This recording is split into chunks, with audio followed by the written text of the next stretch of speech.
So hello everyone, welcome here to round number 7 of the 2014 NASA RallyCross Challenge season here in Canyon City, Colorado at the Negus RallyCross circuit. Once again, we do not have an intro, which I apologize for, but this will make up for it, as anyone can technically still win this title. Realistically, however, there are only 3.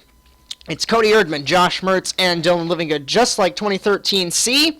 And if you're Cody Erdman fans, you're going to like this, because there was no seeding round today, as a track issue prevented the cars from going on the seeding for the seeding round, so Erdman will be on pole position for heat number 1. Let's get right to that.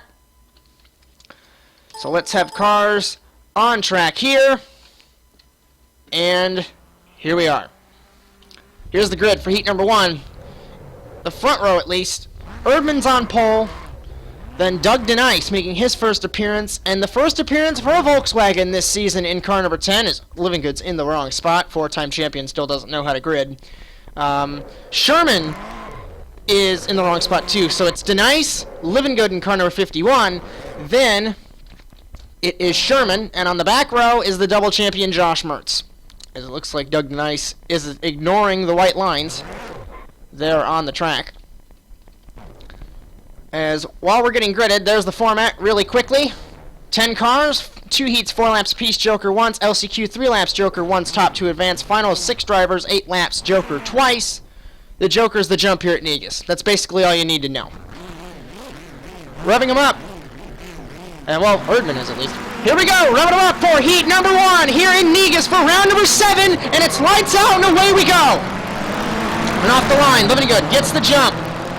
Who will go where for the decision? The MRT teammates go to the regular course, and the other 3 go to the jump. Mertz is held up by Erdman. We saw this in Talladega. And Mertz hits the wall. So, third in points, not having a good day. Second in points, having a good day, it's Livingood. And we hate to be biased towards the MRT cars and focus a lot on them, but because they're the teammates, you have to focus on them.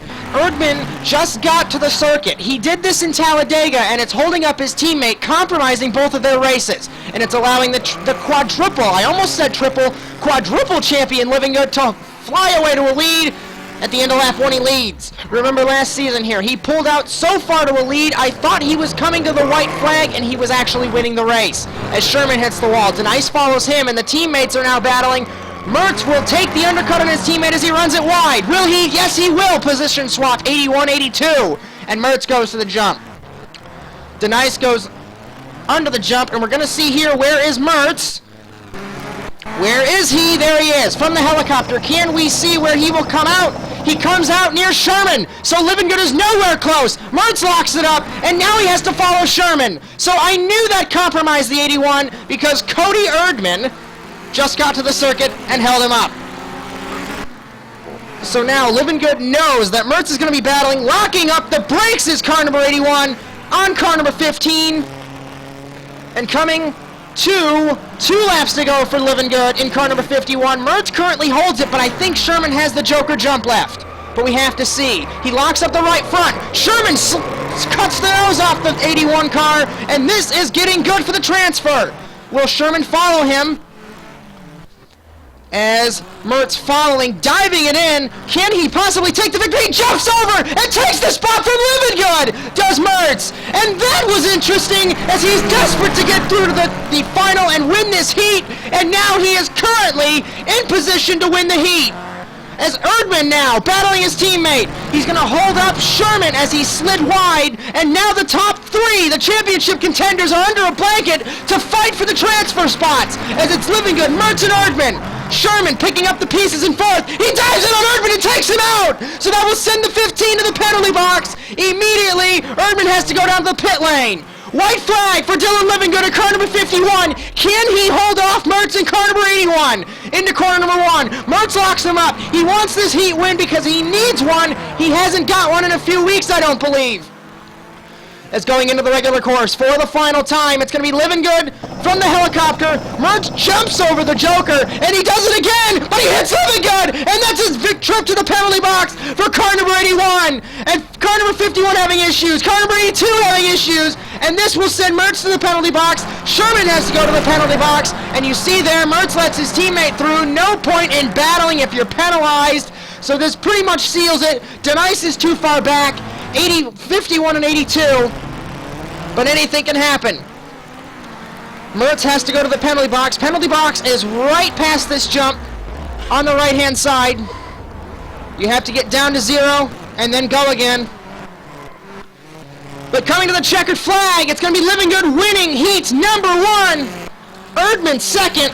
Denice will be 3rd. Mertz follows him home in 4th after that tumultuous heat in car number 81. And Sherman will bring it home in the 5th spot as Living Good burns the house down in car number 51.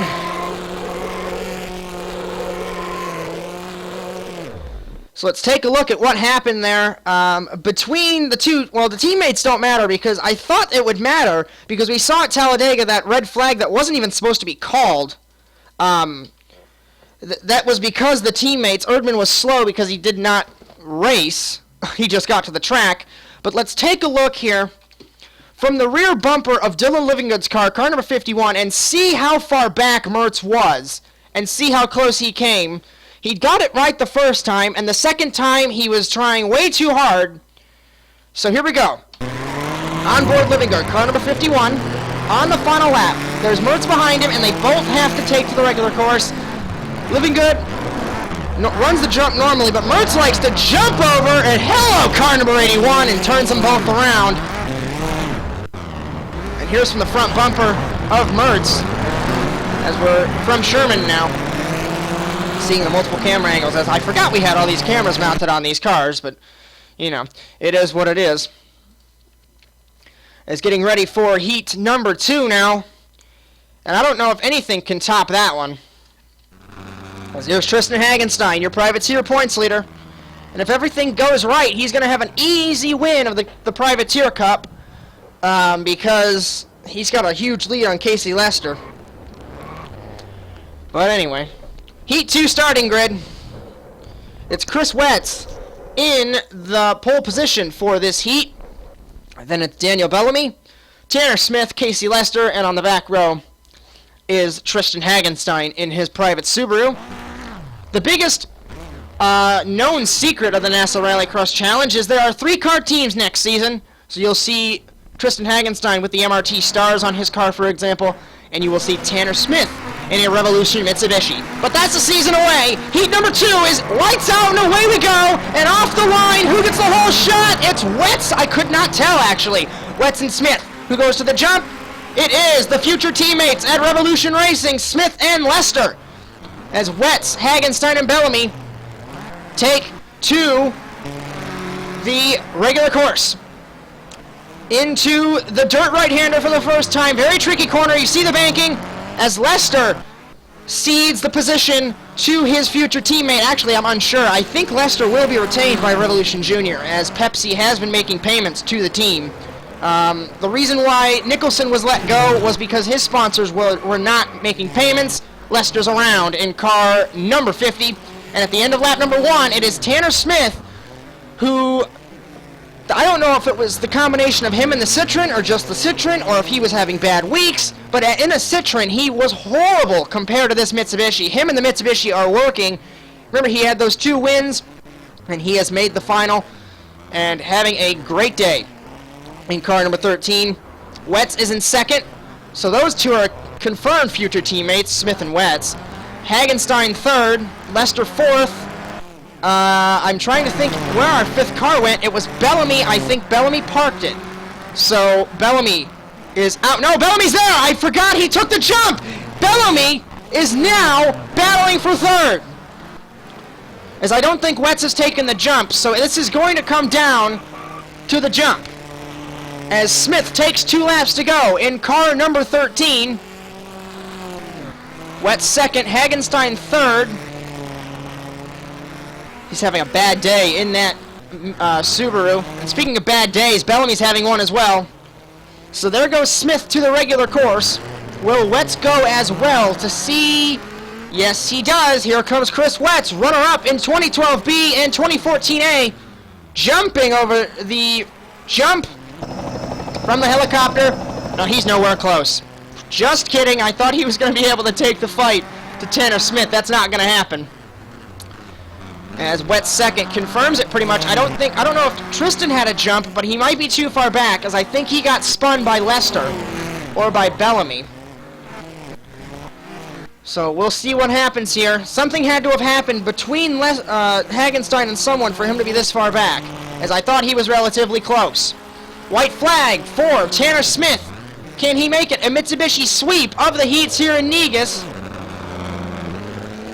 as Mertz has to go to the LCQ. The other two title contenders have gone through to the final. Wetz is kind of a championship contender, but he is way far back. So is Tanner Smith. Here comes Hagenstein, the man who got 5 consecutive podiums last season. It started last week in Talladega. Well, last season it would have. But he's just had a dismal season, and that proves it. He is nowhere close to the top 2, as it's Smith and Wetz. As Hagenstein will have to settle for third. As rounding the final corner, it's going to be Tanner Smith making a Mitsubishi sweep of the heats here in Negus. Wetz second. To the LCQ goes Hagenstein. Looks like Lester has parked it, or had an issue, I should say, on that Subaru, or that Mitsubishi, I should say, the Subaru on screen. Here comes Bellamy to finish fourth to go to the LCQ. So Bellamy crosses the line as we get ready for the LCQ.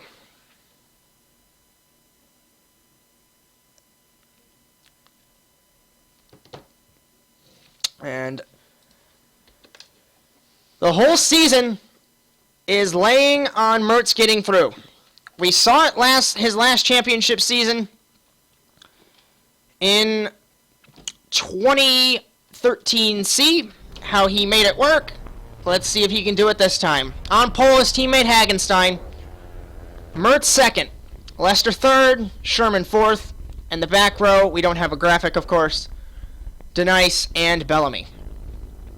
Everyone getting lined up and ready to go, as we have a 3-lap race today in this LCQ, like always. So the start and the jump are the two big things here in Negus that you have to ace in order to get a good spot. Getting ready for the LCQ. Who's going to transfer? It's lights out, and away we go. Off the line, Sherman gets the whole shot at the cutout. Who will go where? Mertz does not. He goes to the jump. So does Lester. So does Bellamy, as they're side by side over the jump. Then it's Sherman leading the brigade of the regular course, followed by Hagenstein. Denice is around in car number 10. Lester has to make evasive action from Mertz's drift in car number 81. And this is exactly what the 81 needs, is clear track. Bellamy around. It looks like they made contact. The two privateers made contact immediately. I think Lester tried to go to the penalty box and missed it. So here we go. 2 laps to go already to get the lap count. There we go. Lester second. Hagenstein third. Sherman fourth. Bellamy fifth. And this is getting good for the transfer spot. Hagenstein runs it wide. Locks him up in car number 83. Excuse me there. As this is getting good. Lester third. Sherman fourth. As this is... I'm going to repeat myself for the 5th time because I've got nothing else to say. Hagenstein trying to pull away. Sherman third. Lester fourth. Bellamy fifth. They all have to... Lester and Bellamy took the jump. Sherman and Hagenstein have not.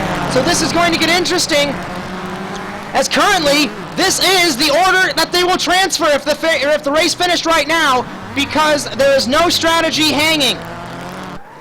Mertz is gone. He's got nothing to deal with. It's all between the transfer spot, Hagenstein and Sherman. As Mertz comes across the line to take the white flag, we will now focus continually on Hagenstein and Sherman.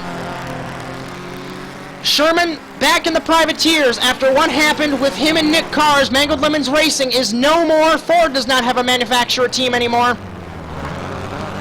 as those two do not drift. These privateers are having a hell of a battle, but this is for second in privateers because Tanner has already transferred. Tristan flying over the jump, so does Sherman. As Lester, this is not going to do him well for his battle with Hagenstein. Sherman takes to the banking. I don't know if that's legal or not. He takes to the banking in car number 15. Can he make it work? He cannot, and he's sideways and around in car number 15. I've never seen anyone do that before. As Sherman ran the banking, Mertz wins the LCQ as he coasts past the start finish line, transferring through.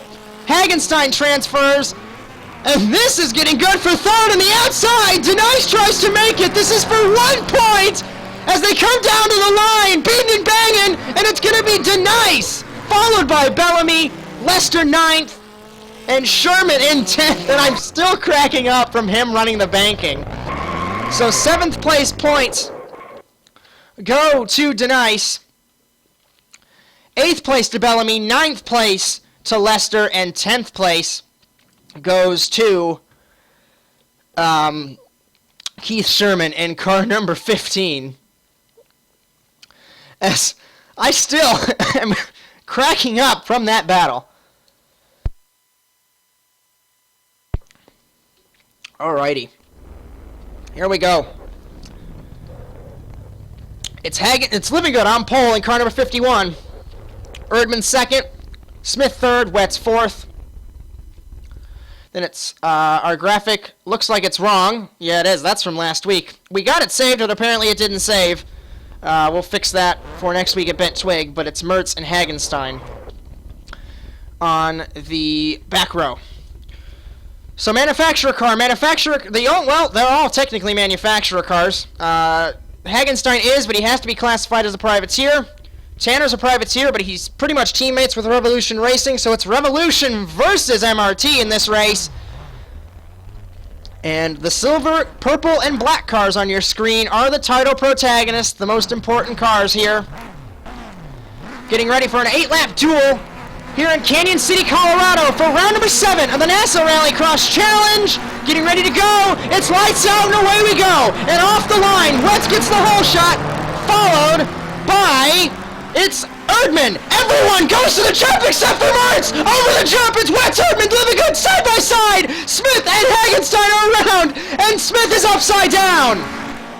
That is not a red flag. It was only 2 cars, and you know who benefits from this? This guy. He's the only one that didn't take to the jump.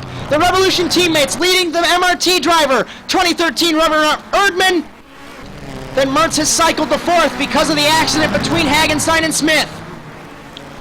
So these 3 battling to the death already. Living Good, why did I call him Hagenstein? Living Good battling. Erdman runs it way out wide in car number 82. It's a complete lap number 1. It is now Wetz leading. Erdman diving in on Wetz, but he couldn't make anything happen. Living Good in 3rd. Mertz, beautiful drift around there in car number 81. Erdman takes to the Joker, so does Living Good. Remember, this was the race last season. Like I said in the heat, Living Good was so far ahead, Erdman's in the wall! And now that's a position swap in the Joker. Quadruple defending champion, Living Good through to the lead. Remember, Living Good was so far ahead, I called him to the white flag when he was winning the race. We're not going to have this today because of the lap counter that I invented in the right-hand corner of the screen. But anyway, this battle is potentially getting good. Timing and scoring is always not playing nice with this track, so you are free from hearing my lap count banter. But you will hear this at the end of lap 2. It's still the Living Good leading in car number 51. Erdman 2nd, 3rd Mertz, 4th Wetz, 5th is Smith. Hagenstein reporting an issue on his Subaru in 6th. I think he might, yes, he's parking. Hagenstein's done, so we have 5 cars left. As I believe Mertz is going to follow these 2 because they're battling. He's going to follow them until he gets too close, and he has his Joker left, so that's pretty much going to give him the race lead. As these 2 are battling their gap away, Mertz did this 3 seasons ago, 2013 C, or 2 seasons ago, when he surprised everyone and snuck the victory away, as I completely forgot to call the position swap, but Erdman got it on the Joker. As Living Good now tries the inside on car number 82. as we're coming to the end of lap number 3, and it is Erdman leading, Livingood second, and look how close Mertz is. This is guaranteeing him potentially a huge gap. Livingood runs it wide, locks up both front tires, Erdman slides it through turn 1, and now Mertz is getting really close in car number 81. Erdman, Livingood, there we go. Mertz is sealing the lead. He is flying over the jump, there he goes. And the strategy is paying off for car number 81. Now Erdman in second, Livingood third. I think this is tentatively giving Mertz the points lead. Or no, this is Erdman giving Erdman the points lead, I believe, in car number 82. As Mertz now pulling away, coming to halfway. Erdman wants to catch his teammate. Livingood wants to catch them both, but I don't think it'll happen. As Livingood runs it wide, he hits the tires, and he's into the wall, and Livingood is stuck. He's done. Livingood is done in car number 51. As Mertz drifts it around, now we have 4 cars left. As Livingood is stuck in the tire wall, climbing out of the car. I think he threw his helmet across the track. He is so mad. So now this is going to give the MRT cars a good weekend because they are 1-2. And the strategy, there's no strategy anymore, I don't think. I think Wetz might have a joker left, but I'm unsure. But Mertz is leading now. He has been. Erdman can sail home in second. We don't have to deal with Livingood, and this is going to really hurt Livingood's chances. And ironically, the last time that happened between them was Valkenswaard last season. But anyway, coming to 3 laps to go, and Mertz is cruising. You can tell he's cruising. Working on his drifting skills in turn 1. The double champion wants to get that Triple Crown moniker for his name, but Livingood wants a 5th title, and Erdman wants 1 title. He was supposed to have one, you figure, in 2013A, but he could not arrive to the circuit in Croft. And everybody says if Erdman would have gotten to the circuit in Croft, he would be 2013A champion. But it is what it is in NASA Rallycross. You can never change something when it has already been settled. As the MRT cars are coasting home, and Tanner Smith in 4th. I think something's breaking on that Mitsubishi, as he's having issues in car number 13. There's Livingood stuck in the wall still. 2 laps to go for Mertz. And it looks like Tanner, no, I keep thinking Tanner Smith is going to park that car because of something wrong. As radio's saying there is something broken on this Mitsubishi, but he is driving it home. As you can tell, something's broken. I think a steering arm might be broken because he is not drifting, and Tanner always drifts out of that corner. So the focus is on the MRT cars, and I think coming to the white flag, Wetz has a joker left. So this battle for second is going to get good between these two. It just involves 30 seconds of waiting. As he is not as far as Livingood was, but Mertz is still gone compared to everybody else. Thanks to Livingood and Erdman battling. Livingood threw his helmet across the track, and I think he's sitting on the pit wall, right out of our shot, watching the cars go by. So the white flag is out for Mertz in car number 81. He lost the all-time wins moniker last week in Talladega, but he's going to tie it up. If he can make it happen here in Negus, he can get 11 wins. And there's Tanner. Something broke, and he got stuck on the wall. So if you want to know something, this was potentially going to be the smallest ever car count that has finished a NASA Rallycross race, because only the podium is on track. And Wetz took to the jump. This is getting good. He got the position from Erdman. Erdman's going to dive it in on him to save the 1-2 finish for MRT. He shoves him wide. He shoves him onto the banking. Wetz is onto the banking. Can he make it happen? Erdman now in second. Wetz is trying really hard to get it. Mertz is out and away. Will Erdman take it? He hits the tire wall. No. So this is going to give Mertz his 11th career victory. I had to count there for a moment. Wetz is second, and Erdman blows a 1-2 finish away in the final corner.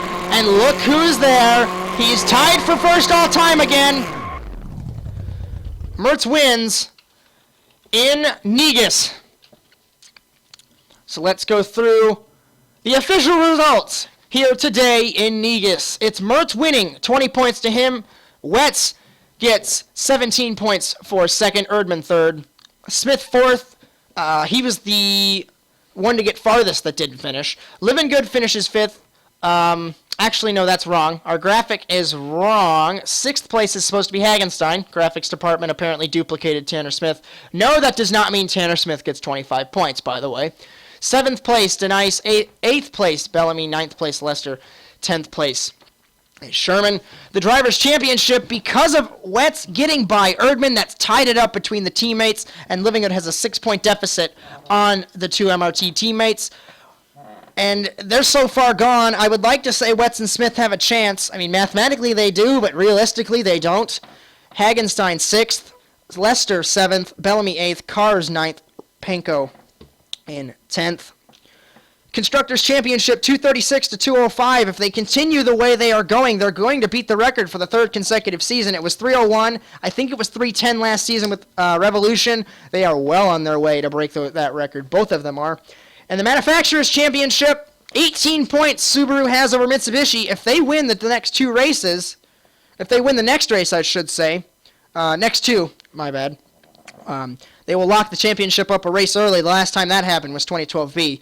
Mitsubishi 120, Citroen 66, Ford 54, and Volkswagen has 10 points because of Doug Denice today. The Privateer Cup, Hagenstein's leading over Lester, I think by 18 points. So realistically, if he finishes well the next two races, he's going to lock it up before Irwindale. So next week, we're going to run up to Canada for the second time at the very tricky Bent Twig track. We remember what happened 2013C. When Mertz got turned, he was battling for the championship, he got turned, then the two teammates tangled. Living Good had issues. It was pretty much a fluke race for all three title protagonists, and it's kind of fitting that the last time we went there, the three drivers were all in title contention. So that's all from Negus here today from the Automotive Sports Network, the NASA RallyCross Challenge. As we thank you for watching, we'll see you next week in Bent Twig. That's going to be a hell of a race. But until then, so long, everyone.